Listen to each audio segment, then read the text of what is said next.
All right, live look inside the United Center in Chicago there. Final night of the Democratic National Convention is tonight. Our Joe St. George will join us in just a couple of minutes with more on what to expect from Vice President Kamala Harris this evening.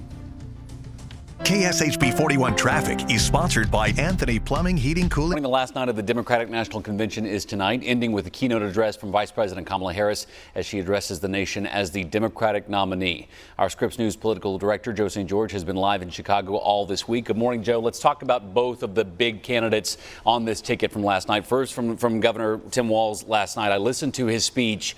He is not necessarily known as a great public speaker, a great orator. He made a big deal about the fact that he's not used to a teleprompter whenever he was picked. That's a different medium from him than what we've seen in some of the social media things that got a lot of vibe from him before he was picked.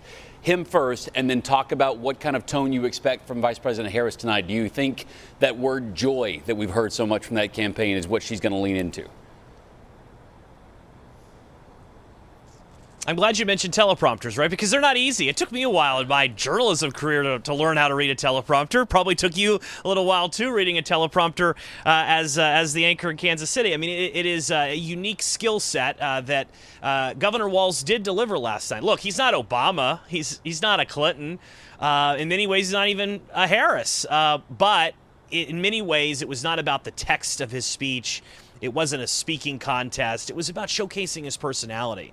Governor Walz, in many ways, was selected because of his regular guy appearance. Someone who was a previous school teacher, previous football coach, and that was on full display. One of the more emotional moments had nothing to do with a line that was carefully crafted, perhaps by a speechwriter. It had to do with the fact when he mentioned his family, his son stood up, was crying, seemed to say, "I love you, Dad." That's a genuine moment in American politics. And sometimes, people vote for personalities, whether they like someone, whether they don't like someone. We often hear the phrase, would you want to have a beer with this person or not? Yes, issues matter, but personalities matter too. And the Harris-Walz ticket believes that Walz's personality is one that can travel to a place like Wisconsin and Michigan, go to a high school football game on a Friday night in Pennsylvania. That was on full display, no doubt. I also thought last night here at the DNC in Chicago that we saw the full breadth of the Democratic Party. They have a few advantages that Republicans don't. They can tap into Hollywood. They can tap into John Legend, and they did last night. They tapped into Oprah, and they did last night. Hollywood skews to the left. It's liberal out there in Hollywood, but when it comes to putting on big shows, Democrats can utilize that to their advantage. We saw the new guard as well. Rising stars, governors like the governor of Maryland, governor of Pennsylvania, people who will likely speak at future Democratic conventions for years to come. We saw the old guard. We saw former Speaker of the House Nancy Pelosi, former President Bill Clinton also on display. And Taylor, you mentioned, and real quickly, just about tonight, the challenge for Vice President Harris tonight is that between now and Election Day, this will be one of only a few events that will receive viewers in the well over 20 million viewers, most likely. This and the presidential debates. These are chances for her to reach people who don't pay attention to the news every single day, who don't pay attention to every speech. We know through talking and our reporting for people familiar with her speechwriting process, the vice president is going to focus on patriotism tonight, comparing and contrasting her vision for America with former President Trump, and telling her life story. Remember, even though she's been vice president for 4 years, she's only been a presidential candidate for a few weeks. People still aren't that familiar with who Vice President Harris is. So a big challenge, a big task ahead for Vice President Harris. Make tonight the grandest night of all for the Democratic Party.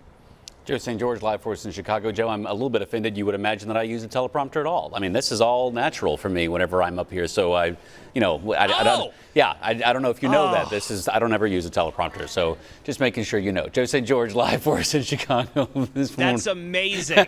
That's amazing. Thank you, Joe. We'll hear from you tomorrow morning. Good morning, Kansas City and Chiefs Kingdom. What a beautiful start to game day. We're live at GEHA Field at Arrowhead Stadium. There's a change or two for tailgaters, but shh, Chiefs Kingdom is still sleeping. They've got hours to go because it's time for a three-peat. Let's go! KSHB 41 News is sponsored by Gladstone Dodge. One News starts right now. Live look this morning at the United Center in Chicago. We'll have more on the DNC and what you can expect tonight. Coming up. and how a farm and a school have been blended together to create Farm School at a farm south of Kansas City. And a live look this morning at GEHA Field at Arrowhead Stadium. The Chiefs will play their final preseason game tonight right there before kicking off the real thing against Baltimore in just 2 weeks. We'll start right there this morning with my co-anchor Lindsay Shively, who joined us just before the break, whispering so as not to wake up the people who are already in line this morning. Shocked, but maybe we're not shocked this morning, Shives. You know it, baby. Gate 5 we knew would not disappoint. Beautiful sunrise this morning at this game day out here at Arrowhead. One change we noticed, new sign. See this? No pedestrian access, as in don't walk to your tailgating spot and set your stuff up before the gates open. We've been talking to some of these folks. They are well aware of the new rule. I was talking to Dwight here, one of the first folks in line. Said, Dwight, season ticket holder of 6 years, when'd you get here? He said 11:30 last night, because you never know, especially on a beautiful weather day, how long the line is going to be. But they've got a game plan to get to the regular spot. I mean, Taylor, you and I have been standing here when they open these gates, and it is like drivers, start your engines for people to get to their spot. It's so fun. I just talked to Shannon. We saw some movement at the Gate 5 squad bus. This is a brand new bus they're bringing out this year. It is so fun. Walk around with me. He said they didn't get to bed until 2 o'clock, so we're going to let Shannon wake up a little bit. Dwight said he wants some time to wake up too, but they've got quite the setup. Oh, the grill's going. The grill is going, ladies and gentlemen. It is going to be such a fun day out here for preseason, taking on the Bears, the last preseason game on 38th the spot. And you're going, is this like an afternoon game? They're already out there? No, this is a night game. The gates don't even open until 3 p.m. But this is like a community. They know each other. They spend holidays together when they're out here waiting to tailgate. You get to know people. It's so fun. We love it out here. Chiefs Kingdom is awesome. And it's a great day for this, you guys. Back to you. So awesome. And we've been sending out pictures of the sunrise this morning. Lindsay Anderson's been tweeting pictures of this gorgeous sunrise. Lindsay Shively seeing it in person there behind her, there behind the gates. We've gotten a view from there. It is going to be an absolutely picture-perfect day, Lindsay. We don't get a lot of games like this in August at Arrowhead where we're not boiling when we go out to watch the Chiefs. True. It's so true. We'd like to even continue this for our September games, too. Yes. That would be ideal. I know it usually gets hot then, too. But wow, I mean, we say this often, but Mother Nature is for sure a Chiefs fan. Check out the sunrise. It is phenomenal. If you have an amazing angle or picture from your vantage point, would love to see your sunrise shot this morning. So please send it in. You can find me on Twitter X at LN Anderson. All right, look at these temperatures now. Upper 50s, a very fall-like morning for us. Beautiful start. These dew points are in the low 50s out there, so that has to do with a nice cool down. Liberty's at 59, Buckner's at 59, Independence to Raytown and Leewood, Olathe, Gardner, all at 60 degrees. Now, as we look ahead throughout the afternoon here, specifically at GHA Field at Arrowhead, we've got temperatures by about game time will be in those mid 70s, and by the end of the game we'll be in the low 70s with some scattered clouds in the area. It'll be fantastic. We'll talk more about when the heat is building back in coming up. With the back-to-school rush in full swing, I wanted to introduce you to a different kind of school with a very different kind of curriculum. It's called Farm School out at the Red Barn Ranch south of Kansas City. And it's part of one family's effort to keep telling the story of the American farmer. You want to tell me about what you're learning about? I'm learning about farm school. All right, so what is it? Let's start with the school part. Those skills that the kids are needing to learn as preschoolers are learned, but it's authentic learning. Anybody want to hold this chicken? Learning as they're playing and as they're feeding the animals. It's not just sitting down at a desk. That's Leslie Culpepper. She's a former Harrisonville teacher who came up with the idea of farm school with her cousin, Matt Moreland. They're now on their 4th year. The whole idea behind farm school is getting kids out of their house, off technology, and back to the country, back to the farm, knowing where food comes from. Sort of like a preschool outdoors, where kids come learn a few times a week. Things like, instead of counting wooden blocks, they count chicken eggs. Are you smiling for the picture? That's great. Real experiential learning. Hold with 2 hands and go put it in that red bucket. The farm part is where Matt comes in. In the world we live in today, people are further and further removed from agriculture. It's not their fault that they didn't grow up on a farm, but their mom and dad didn't, and their grandparents didn't, so they don't have anybody to talk to. He and Leslie have a shared passion for sharing their world. This is their audience. Could you tell me what your favorite part of farm school is? Yeah. What is that? Animals. The animals? They're so attentive. They want to know what's going on. They're curious. They want to learn. Hey, see. So fun. I love going out there. Like, I have 3 boys, and they're all past that age, but I wish I could go back and send them to that. That's how much I enjoy that, because you don't even have to have them explain to you the value of it. You just watch it and go, I see everything we're getting here. And you can see them interacting with every single object, just learning about the world that's around them, which is totally different than what you get in a classroom. And that's why they're trying to expand. They want to bring more kids here. They already have 300 kids on their wait list, so the expansion is coming so that they can enroll more folks in, but that's down the line. I mean, is that all from like word of mouth? Like, how are people hearing? I mean, you're obviously this is going to help you're doing a television story, but like for that to have that kind of wait list, how are people hearing about this? What are they doing? Yeah, now she was part of the community always as a Harrisonville teacher. Yeah. So the community immediately embraced her and thought, yes, this is a good idea. She knows what she's doing. She knows what she's doing, and this is working. So it worked. I really, really love the look of that. And they're clearly having the time of their lives out there. Grant, thank you. Ray? All right, Taylor, Grant, thank you. It's almost the weekend, the first weekend for many students of the school year, and I'll have all the events for Weekend Fun with 41 coming up at 6:40. I have a story, something to say. You guys have such a big impact. It's time for some Weekend Fun with 41. This first one is a 2-for event. So it is the 20th annual Crossroads Music Fest. There will be more than 20 bands performing. It's Saturday and Sunday. On Saturday, there's a free day party. That's from noon to 3 p.m. And then 3 p.m. to midnight, it's a ticketed festival. So there are various stages. Lemonade Park is the main stage. On Sunday, it's from 3 to 6 p.m. at the historic Folly Theater. You can get your tickets on Eventbrite. Tickets range from $20 to $90. Next up, we have Cinderblock Brewery hosting a backyard barbecue. It's Saturday from 3 to 6 p.m. at Cinderblock Brewery in North Kansas City. You can enjoy some barbecue, live music, fire pits, a s'more station, boozy slushies and ice cream for our 21 and up friends, and a bouncy house for the kiddos. And then next up, we have Parkville Days. That kicks off tomorrow night at 6 p.m. at English Landing Park, and it's all weekend long. This is one of downtown Parkville's largest events with lots of family-friendly activities. There are various events that you can choose from that kick off actually on Saturday, so you can enjoy the farmers market as early as 7 a.m. Or maybe you just want to sleep in, take it easy, and go to some of the evening activities. Again, that starts at Friday at 6 p.m. until Sunday at 6.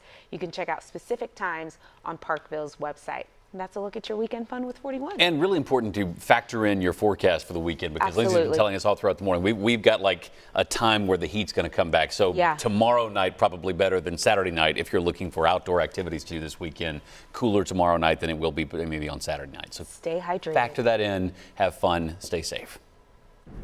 You guys nailed it. Yes, exactly right. So 93 today, 93 Saturday, 96 on Sunday. So absolutely Saturday night is still going to be a very toasty one. There's also a chance for a little bit of rain showing up Saturday morning that might help it feel a little bit better, but also adds a lot of humidity into the air on Saturday afternoon. We'll discuss more on this coming up. Good morning, Chiefs Kingdom. It is game day. If you're saying, but it's just the preseason, doesn't matter. You know they're lined up at Gate 5. Dwight, what's this say right here? Kansas City, let's go! All right, look at this. Marlon is getting a tour of the new Gate 5 squad bus. Their grill's already going. It's a great day. We're live. I did know that back pain, foot pain come along with the job. Morning, let's run through some top stories. Tonight's the last night of the Democratic National Convention, where Vice President Kamala Harris will formally accept her party's nomination for the Oval Office. On night 3 last night, Minnesota Governor Tim Walz accepted his nomination, thanking the crowded arena for bringing the joy to an election transformed by the elevation of his running mate. Meanwhile, former President Donald Trump spoke at his first outdoor rally since last month's attempted assassination. New security measures, including bulletproof glass, were present in North Carolina. Storage containers also were stacked around the perimeter to block sight lines. Today, his campaign will be in Arizona, where he'll meet with locals in Sierra Vista and talk about the border. Here's your latest Kansas City forecast from meteorologist Lindsay Anderson. All right, everybody, it's just about to click over to 6:47. The sun is now up, and it was gorgeous this morning as it was illuminating all that beautiful sunlight with some high clouds overhead this morning. You see those high clouds drifting through on our satellite composite. Thicker clouds not too far away, showing up in this brighter shade of white between Lincoln and Emporia, and rain is coming down within there too. So between Salina, Hutchinson, and Wichita, Kansas, we'll be following this line of thunderstorms racing eastward. I'm expecting them to fall apart when they get here. The air is just so dry, but there's a chance a couple sprinkles make it to the surface later on, thinking between noon and 4 or 5 o'clock this afternoon. So I can't completely rule that out. But look at these temperatures right now that we can just all get out and enjoy. 54 Marshall, Sedalia, 56 Chillicothe, 57 in Richmond, downtown's at 64, but our Northlanders from KCI to Liberty all in those upper 50s. Fantastic, a fall feel, crisp outside, and actually it stays very comfortable even for the afternoon. Daytime highs do get up to 80. It is August after all, so still going to be a warm day today with that stray sprinkle chance. Still think taking the dog outside no matter the time, you know they will love this weather. By 3 o'clock this afternoon, we have a little bit of rain you can see showing up on our model. There's a chance coverage might be a little bit more widespread, so we'll have to follow that as it travels through central Kansas. 8 o'clock in the evening, most of the rain's pushing eastward if we do get any, and then the cloud cover will just stay scattered through a good part of the night tonight. Mostly cloudy to partly cloudy again tomorrow, maybe a little bit of rain north of I-70, so not a whole lot of moisture or sprinkles expected the next 2 days. I think Saturday morning might be another opportunity for rainfall across northern Missouri. This is also the time when humidity rises tremendously, oppressive category, so at this point gets a little outrageous on Saturday. Dew points are back in the 70s, highs are in the low 90s, so you know heat index values will be pushing the 100s. Sunday, 96 degrees your high temperature, and that's also the moment when it'll feel closer to 102 to 105 degrees. So here's a look outside by Saturday at 1 p.m., feeling closer to 102 to 105 degrees, and that might be the case again on Sunday with all that humidity. Maybe some areas 105 to 107. This has to do with a huge heat dome, ridge of high pressure right in place, so it's pumping in all this warmth right here in the center part of the United States. It does start to shift eastward as we introduce our next system out of the Pacific Northwest, Western Canada. This brings us a big weather change towards the end of our 10-day and also a decent chance of rain. Let me show you that here on your 10-day forecast. We've got 4 or 5 days of 90s straight and then a drop in temperatures towards the end there, low 80s by next Thursday and Friday. All right, Lindsay, thank you. This morning, we continue our coverage of the push to address homelessness in Johnson County, Kansas. The county wants to open a shelter where the La Quinta Hotel currently sits off I-35 and 95th Street in Lenexa. As we've reported on the story the past few months, we've brought you the voices of leaders and advocates for the center. And we're turning the mic over to people who live in Johnson County to see what they think. I appreciate that this is also kind of a unique challenge that's facing Johnson County in that we've never had a 24/7, 365 shelter. Last night, the county held one of 2 public informational meetings for people to learn about the county's plan for the homeless shelter. You see the county commissioner there speaking. There'll be another public meeting tonight. So let's get to KCHP 41 News reporter Olivia Acree live for us this morning at the location of tonight's meeting. Olivia, you've been covering this topic for several weeks. What did we learn at last night's meeting about what the future could hold for this potential shelter? Right. Last night was all about people that live in Johnson County learning more about the shelter and what's in store for the future. Last half hour, I brought you voices of people in support of the project, but there are still people opposed. So these meetings also come after Lenexa announced last week that their planning commission is planning to recommend denial of a special land use permit that's required by the city to have a homeless shelter within city limits. So at last night's meeting, there was a presentation about how the shelter would operate, where the funding's coming from, and also a Q&A portion for people to make their voices heard. The plan is for an adult homeless shelter facility to move into the La Quinta Inn Hotel in Lenexa. January's point-in-time count found 250 people experiencing homelessness in Johnson County. We heard from both voices last night. So I think it's just because there are so many questions left to be answered. I've spent many nights volunteering, serving food, being in the shelter. and there's been like once there was a minor problem with someone being loud. So the incidents of violence or disruptiveness, I just haven't seen it. We heard at last night's meeting that people have questions about impact on surrounding neighborhoods, businesses, and even safety. If you have questions or want to make your voice heard, you can attend the last public meeting tonight. It's from 5:30 to 7 here at the Monticello branch of the Johnson County Library. Back to you guys. So, Olivia, do we know when the final decision might be made? Like, what's the timeline here?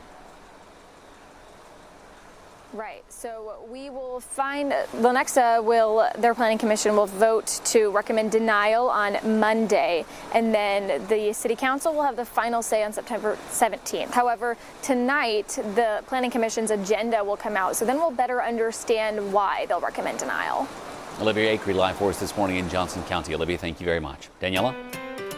Thank you so much, Taylor. Time right now is 6:52. Look at this gorgeous sunrise coming over the Kansas City metro area. This is a live look of I-70 eastbound at I-670. You can see right now, for the most part, traffic is light throughout the Kansas City metro area. At this time, no delays. The only issue I'm really seeing is I-70 westbound heading towards GAHA Field at Arrowhead Stadium. Noticing some moderate to heavy congestion along I-70 westbound and 435 southbound due to ongoing construction.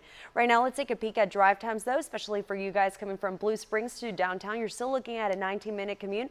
Olathe to downtown, 19 minutes as well. And Parkville to downtown, a 17-minute drive.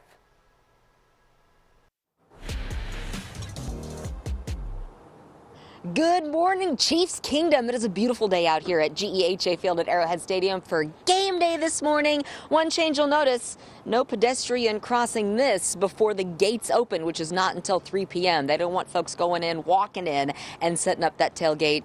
You got to wait your turn, and that's why these folks get here when they do. See this red truck? This is Dwight and his wife's truck, and you got here, what time, Dwight? You got here 11:30 last night? 11:30 last night. He's making breakfast sandwiches right now, and you've been a season ticket holder for 6 years? 6 years, yes. Why do you do this?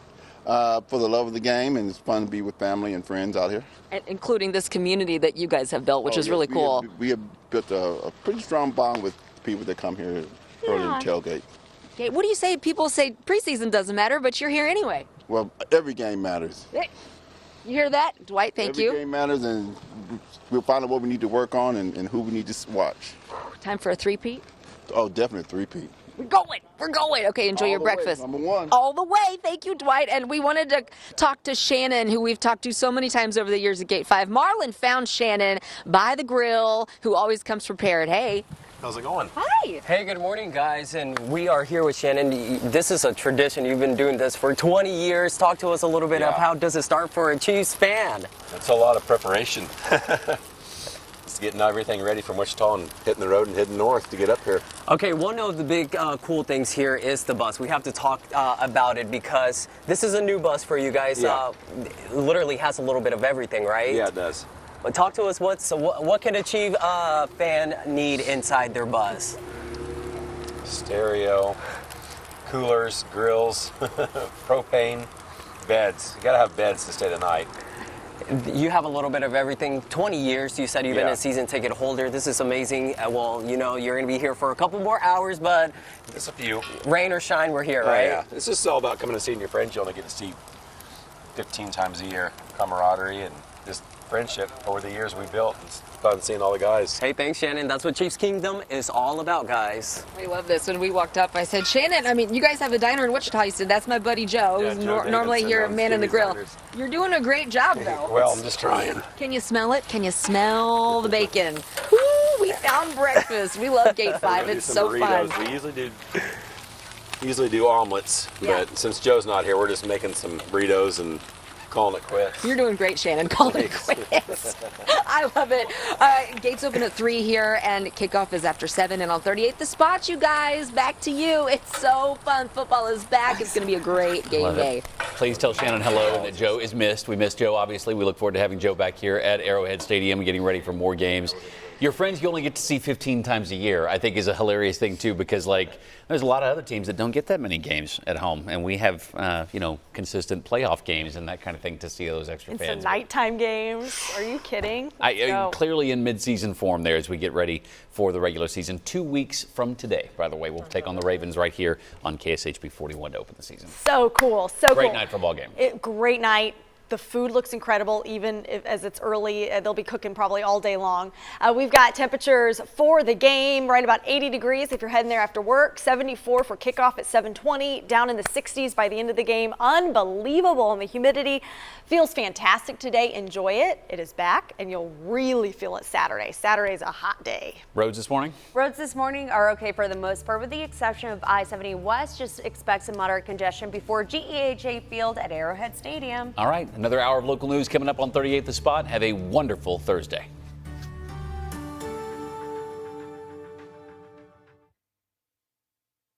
Because I don't like to put myself on a higher pedestal. We all have a story. I think the biggest. And you'll have instant access to hours of exclusive content at your.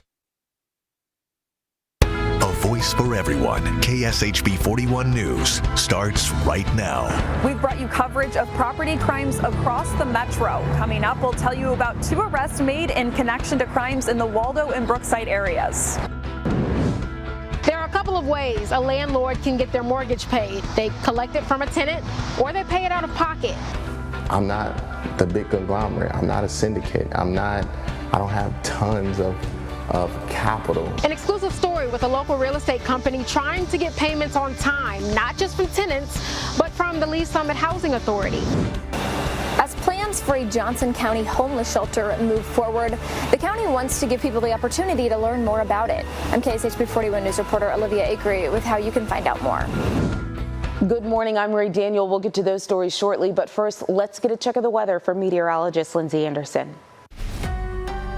Thank you, Ray, and good morning, everyone. We have woken up to a gorgeous sunrise this morning. It's been wonderful checking on all of our cameras today, scout cameras with Daniela, your angles and your shots on social media. So thank you for sending all those in. It's been gorgeous, and we actually have dropped now another degree for our official reading at KCI. Currently 58 KCI to Liberty, 60 Independence, 60 Olathe. It's incredible outside this morning. A very fall feel, very crisp outside. It's just a wonderful way to start game day, even if it is preseason. We've got clouds that'll increase from the west, and these thunderstorms that are still holding together between Salina and Wichita. We'll keep an eye on it. Might have some rain in the area as it could hold together. Details on that coming up. Good morning, everyone. Time right now is 7:01. Get ready to be greeted by this amazing sunrise taking over the Kansas City metro area. Live look of I-70 eastbound at I-670. Right now, for the most part, traffic is light throughout the Kansas City metro area. Rush hour is officially here, so just expect some congestion along I-70 westbound, especially for those of you guys traveling from Blue Springs towards downtown Kansas City. 435 southbound, there's ongoing construction taking place along that stretch near GEHA Field at Arrowhead Stadium, so just please add that additional time, especially if you're heading towards South Kansas City. A look at your drive times heading towards downtown. Olathe to downtown, a 19-minute drive. Blue Springs to downtown, 17-minute commute. Parkville to downtown, a 16-minute drive. KCPD says they've arrested 2 juveniles in connection to dozens of property crimes in Waldo and here in the Brookside area. A good sign for local businesses across the metro. Walters lives in the West Plaza neighborhood. We have car break-ins over here all the time. I do know that. I mean, if you leave your car on the street and don't lock it, somebody will be cruising and break in. She was also a West Plaza salon owner for 30 years. It was there at Bangs where she became a victim of property crime. We have been broken into 3 times. Property crime remains an issue for West Plaza business owner John Malone. He opened Johnny Joe's Pizzeria 14 years ago. Some of our crew came in on Monday to open up shop and realized our glass window right here was shattered. Somebody broke in once again. His second break-in within a month has John considering moving his pizzeria. 3 other businesses next door to John were also hit this week. You know, each time something like this happens, it costs me roughly around, a couple thousand. Just to the south in the Brookside neighborhood, the 2 arrests made on Tuesday for car break-ins is encouraging, says president of the Brookside Business Association, Josephine Jiragi. All over the city, we have had a lot of vandalisms, break-ins, and to know that we are now trying to get a handle on this is it's good news. For John Malone, the break-ins impact his employees' safety. It's a huge trickle effect. A break-in is just not a piece of broken glass. It goes further than that. KCPD says their investigation is ongoing and could possibly link these juvenile suspects to other crimes. Reporting in Kansas City, Lily O'Shea-Becker, KSHB 41 News. For most of the year, Integrity Capital Management has struggled to pay mortgages on some of their properties. We've received emails, contracts, documents from the company supporting challenges they say aren't all on the tenants, but the Lee Summit Housing Authority too. The reality is that, it could be one of my staff members. We all know affordable housing is precious in today's market, and for some renters, it can feel like a hopeless search. When you have home, you have hope. Terrell Jolly runs a property management company, Integrity Capital Management. Most of the company's renters use housing vouchers, including one longtime tenant who needed some help. We end up finding a way to assist her to get into the Section 8 housing voucher system based out of Lee Summit. Jolly has worked with the Lee Summit Housing Authority before, so he expected maybe a 2-month delay in getting housing assistance payments started up. But the Housing Authority didn't process the tenant off the waiting list, so there were no payments for months.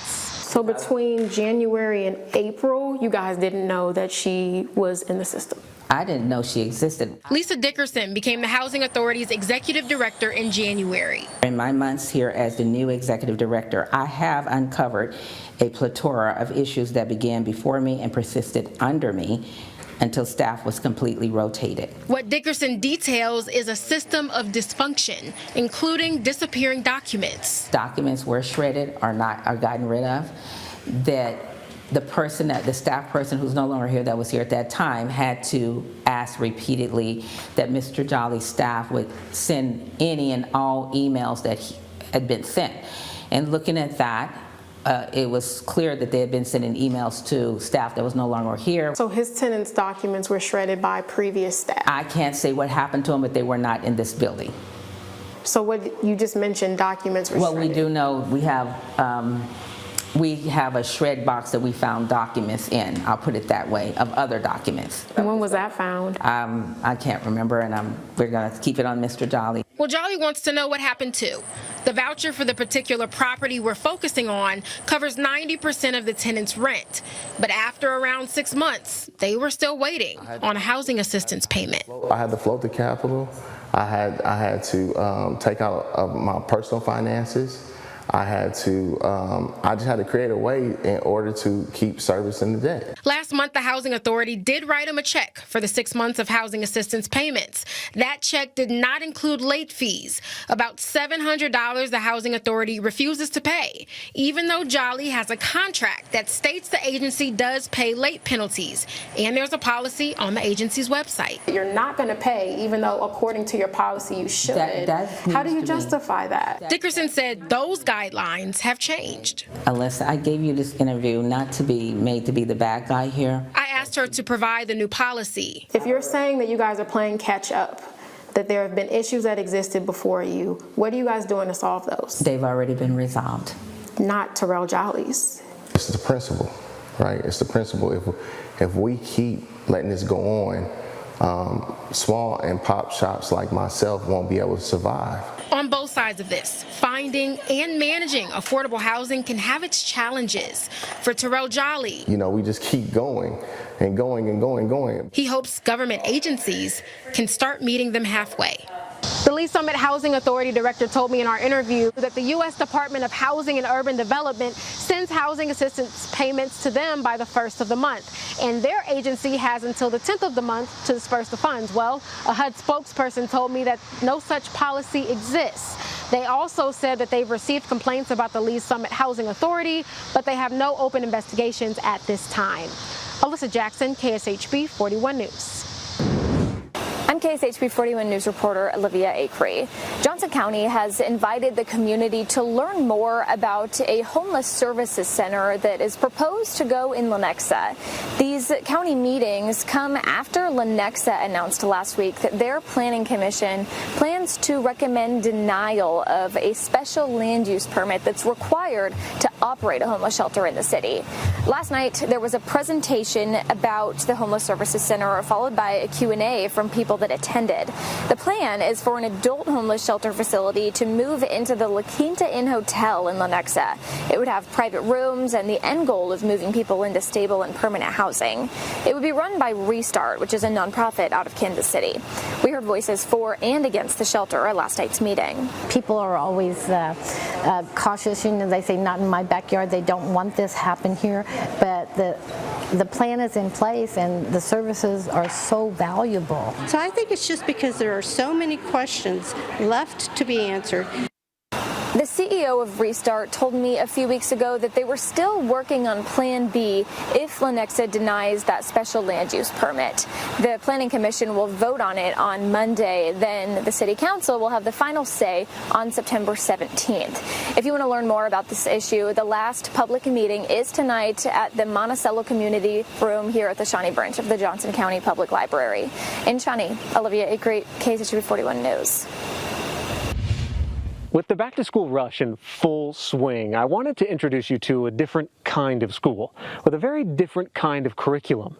It's called Farm School out at the Red Barn Ranch south of Kansas City. And it's part of one family's effort to keep telling the story of the American farmer. You want to tell me about what you're learning about? I'm learning about farm school.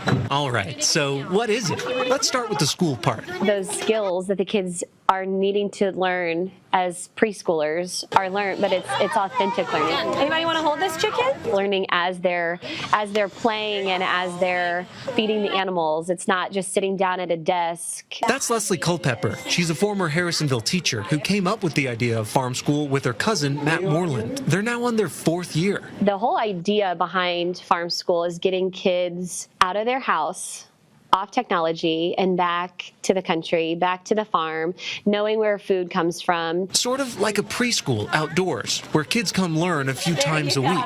Things like, instead of counting wooden blocks, they count chicken eggs. Are you smiling for the picture? That's great. Real experiential learning. Hold with 2 hands and go put it in that red bucket.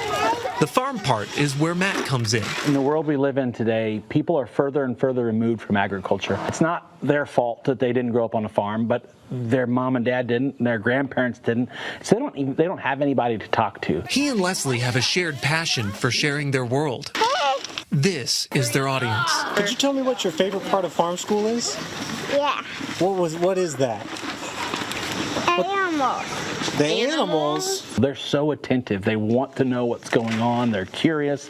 They want to learn. Grant Stevens, KSHB 41 News. Tonight is the final night of the Democratic National Convention. Up next, we're going to go over what to expect and hearing what Minnesota Governor Tim Walz had to say last night as he accepted the vice presidential nomination. Coverage of the Kansas City Current on KSHB 41 is sponsored by Technology. Today's the final day of the Democratic National Convention, with Vice President Kamala Harris set to formally accept her party's nomination for the presidential ticket. Night 3 wrapped up with her running mate, Minnesota Governor Tim Walz, accepting his nomination. During his speech, he said he was proud of where he comes from and he says is ready to lead. But it was those players and my students who inspired me to run for Congress. They saw in me what I had hoped to instill in them: a commitment to the common good, an understanding that we're all in this together, and the belief that a single person can make a real difference for their neighbors. Other speakers on stage on Wednesday night included Transportation Secretary Pete Buttigieg, former President Bill Clinton, Oprah Winfrey as well, all speaking in support of Vice President Harris. On the Republican side, former President Donald Trump and his running mate J.D. Vance campaigned in North Carolina. At the event, Trump responded to criticism from speakers at the DNC. They mentioned my name, I think, 271 times. They mentioned the economy like 12 times. They mentioned the border, maybe none. They don't talk about the border. Meanwhile, NBC News reporting that independent presidential candidate Robert F. Kennedy Jr. is planning to end his campaign tomorrow and potentially endorse former President Trump. Here's your latest Kansas City forecast from meteorologist Lindsay Anderson. It is 7:16 here on this Thursday, and the high clouds that have rolled into the area resulted in a great sunrise this morning. It was absolutely stunning just about 45 minutes ago.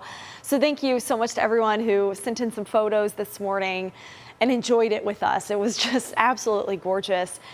In the meantime, we're watching this complex's area thunderstorms between Salina, Wichita, and Hutchinson. And I'm going to see, I think this area of rain is going to be weakening and falling apart before it gets to our area, although clouds are going to remain pretty thick through the day today, and it keeps temperatures running quite cool for this time of year. Many of us are sitting in those middle and upper 50s here in central Missouri, low 60s when we get up to the state line in eastern Missouri, and it'll be really phenomenal. But there is that chance as the line of rain and storms kind of approach that they could hold together and bring us a few stray showers. So that is in the forecast today. It might be pretty minimal, but there's definitely a chance. I want to forewarn everybody. We're at 80 degrees. Here's that little bit of rain on this model. It's not really initializing well, not showing those thunderstorms out west as clearly as they are happening right now. So that's one that we'll have to follow. Still looking at some more cloud cover for your Friday. And yeah, this model even has a little bit of those showers passing through in northern Missouri as well. So can't completely rule that out. But for your game day forecast, if we do get any of these light showers, any of the rain, they'll be out of here. I'm noticing a blend of sun and clouds while you're out tailgating. So not bad if you're heading in this direction for preseason, the final preseason game after work.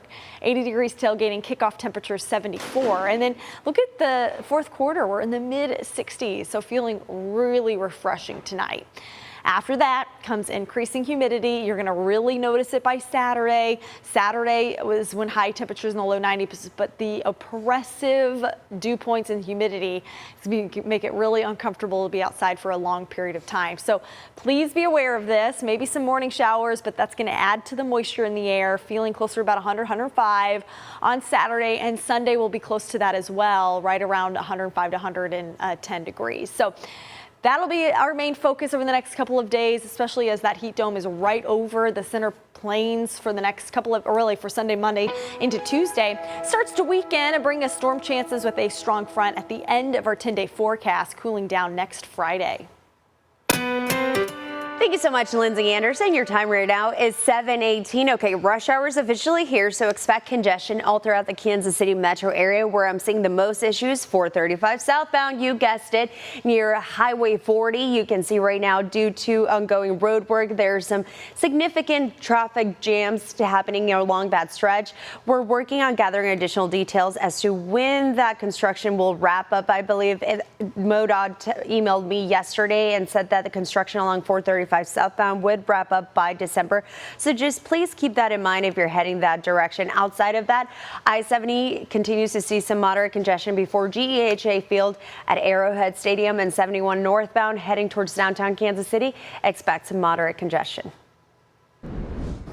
Good morning. I'm Lindsay Shively. We're out here at GEHA Field at Arrowhead Stadium getting ready for the final preseason game. Chiefs taking on the Bears. A few changes to note this time. See these signs? No pedestrian access. That means you can't go set up your tailgate and then wait for the parking lot gates to open. You can't get that sweet spot unless you're one of the folks that gets here early. We are at Gate 5 and we knew Chiefs Kingdom would already be showing up. I mean, they are here hours ahead of time, and I think they're getting some good rest now before that awesome day for this preseason game against the Bears. Let's go over the times that you need to know if you're deciding to come out here to Arrowhead. Parking lot opens at 3. So yeah, they are here hours early. Stadium gates open at 5:30, and then that kickoff is 7:20. Don't expect to see the starters. Head coach Andy Reid said he's not going to do that. They don't always do that, but they got enough reps in at training camp. So it's going to be a great game, and we are on our road to a three-peat. The season starting in just a couple of weeks. Lindsay Shively, KSHB 41 News. Thanks, Lindsay. Remember, because the DNC will be airing on KSHB 41, tonight's Chiefs game will air right here on 38 The Spot. Our pregame coverage will start at 6 p.m. on KSHB 41 and then move over to 38 at 7 o'clock. Kickoff is scheduled for 7:20. The City of Independence is giving away Narcan for free. So we came to the fire department to find out how this medication is yet another life-saving tool. Save on flooring during NFM's Labor Day sale. For 7 days, The City of Independence have Narcan on board, but the city's health department wants to put this medication in the hands of everyday people. So last year it started giving it away at events like this, events that are continuing this week. the city says part of the reason they want everyday people to have this is they've seen an increase in the number of overdoses for people under the age of 18. So they want parents to be prepared, saying you never know when you'll truly need it. The health department says you should look at Narcan like you look at sunscreen or a seatbelt. You're not more encouraged to get into car crashes if you have a seatbelt on, and similarly, people are not encouraged to overdose on opioids just because Narcan is available. It helps to save their lives in situations where they need it. The health department will continue giving away Narcan for free at events this week. Thursday, they'll be at the East Independence Library branch and also the Fairmont Community Center. Then Friday, they'll be here at the North Independence Library branch, but Narcan's available for free during business hours at the health department, which is at the Independence City Hall. Charlie Keegan, KSHB 41 News. Security changes in the Grandview School District. We'll tell you about the company now responsible for keeping kids safe. I'm Lieutenant Colonel Lucas Kuhn. The Board of Education approved a more than $300,000 annual contract with Strategos International, a security company based out of the Metro.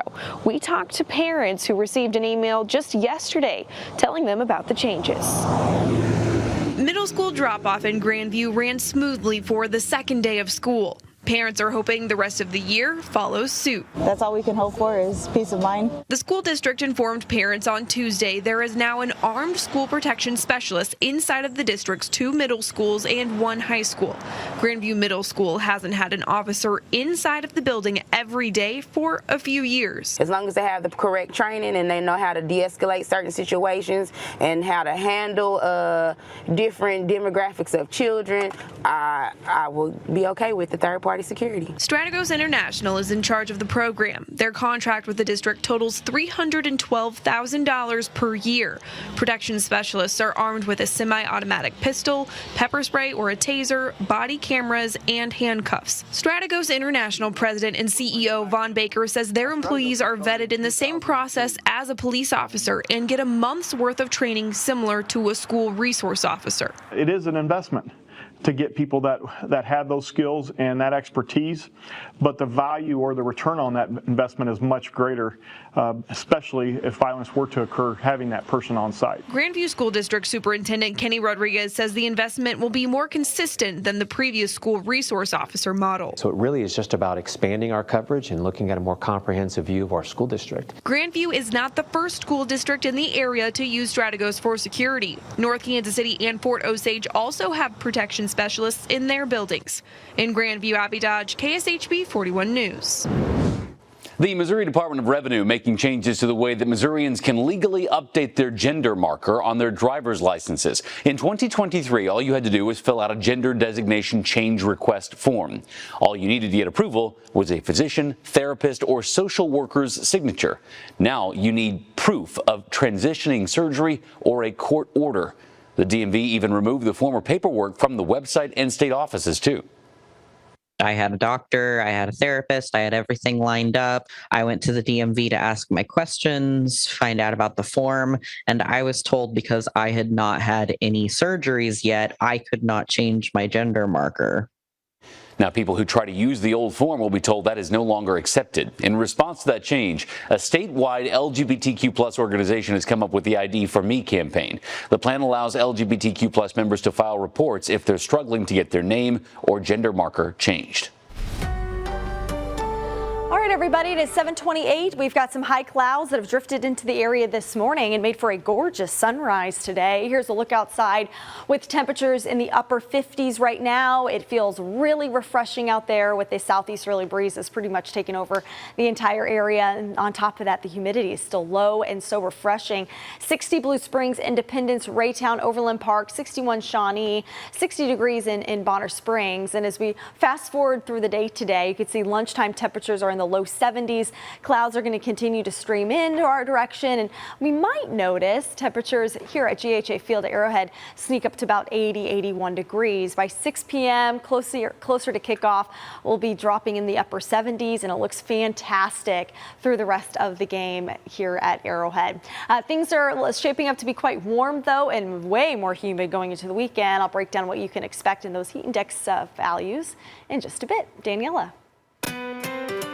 Thank you so much, Lindsay. With the rush hour officially here, you definitely want to leave early and just be on the lookout for potential congestion spots such as 435 southbound approaching GEHA Field at Arrowhead Stadium and I-435 northbound at US 40 Highway. You can see right now the southbound lanes continue to move slowly due to ongoing congestion happening along that stretch. Now, keep in mind, 435 starting tomorrow night, there's going to be a major closure for both eastbound and westbound I-435 from Quivira all the way to Antioch. Access to northbound and southbound US 69 from I-435 will either be fully closed or impacted. So here's a list of your detours. Eastbound, you're going to have to take southbound US 69, College Boulevard, westbound I-435, take US 69 exit ramp, and take 103rd Street. I'm Caroline Hogan. Come November, Missourians will be able to vote on a medley of ballot initiatives, including allowing paid sick leave and increasing minimum wage. When Terrence Wise isn't doing his job as a DoorDash driver. Hi, hope all is well. He's fighting for what he believes is right. This opportunity in November is to lift up all Missourians. Terrence works as a leader for the Missouri Workers Center. He helped to get the paid sick leave and minimum wage question on the November ballot. A yes vote would eventually increase the minimum wage to $15 and allow workers to earn sick leave. It's countless amounts of hours and energy, to get it done. It was truly a process. But that was just part one, he said.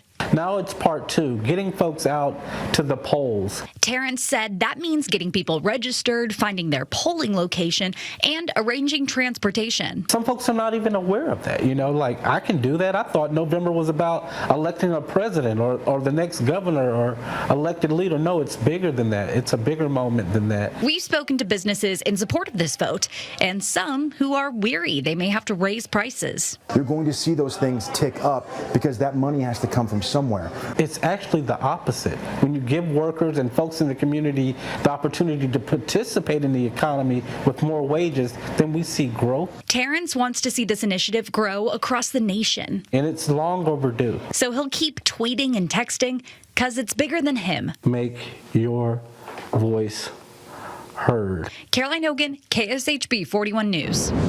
With school back in session, Kansas City police are putting the brakes on reckless driving in school zones, issuing citations to drivers caught speeding and ignoring other school zone rules.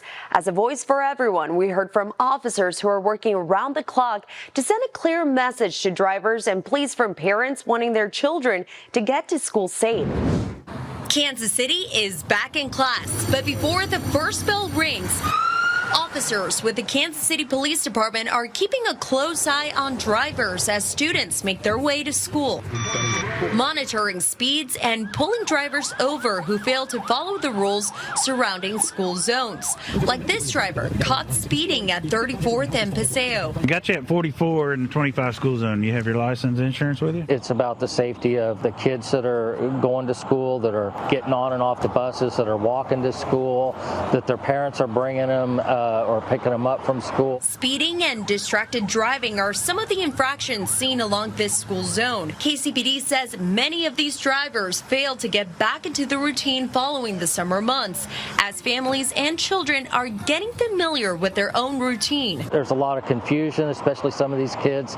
It may be a new school building. It may be a new school altogether for them. Citations are determined by a court based on several factors, including speed and driving history.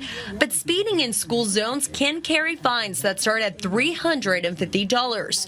And while fines may grab the attention of drivers, parents who drive these zones every day are also sounding the alarm. You wouldn't want your kid to get hit, so don't hit anybody else's kid. You wouldn't want oops, almost, or anything like that. So like, let's just drive the speed limit and watch and pay attention to your surroundings.